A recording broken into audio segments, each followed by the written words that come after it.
P T I کے اپنے وعدوں اور اپنے منشور کی روشنی میں جب ہم یہ حکومت دیکھتے ہیں تو 3 سال آگے کے بجائے پاکستان 30 سال پیچھے گیا ہے۔ اس حکومت نے اپنے دورانیے میں 57 قوانین بنائے ہیں، اور یہ واحد حکومت ہے کہ 57 قوانین 3 سالوں میں بنا کر ایک قانون بھی ایسا نہیں ہے جو عوامی مفاد میں ہو۔ 5 قوانین بجٹ کے حوالے سے،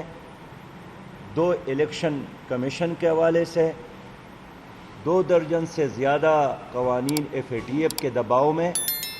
اور باقی فوجداری قوانین ہیں۔ اس میں عام آدمی کے لیے،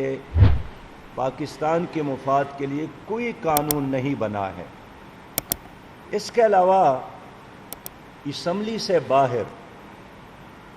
68 آرڈیننس پاس کیے گئے ہیں، اور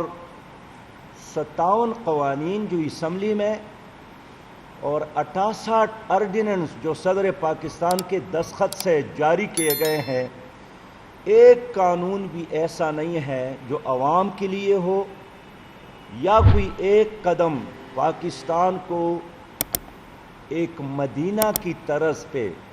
اسلامی ریاست بنانے کے لیے ہو۔ نہ سود کا خاتمہ اور خاتمے کے لیے کوئی قانون، نہ اردو کے نپاس کے حوالے سے کوئی فیصلہ، نہ کشمیر کی آزادی کے لیے کوئی نظام، نہ مہنگائی روکنے کے لیے کوئی قانون، نہ عریانی اور فحاشی کے خاتمے کے لیے کوئی قانون، نہ طبقاتی نظام تعلیم کے خاتمے کے لیے کوئی قانون،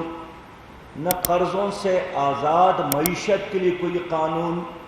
نہ عدل اور انصاف کے قیام کے لیے کوئی قانون۔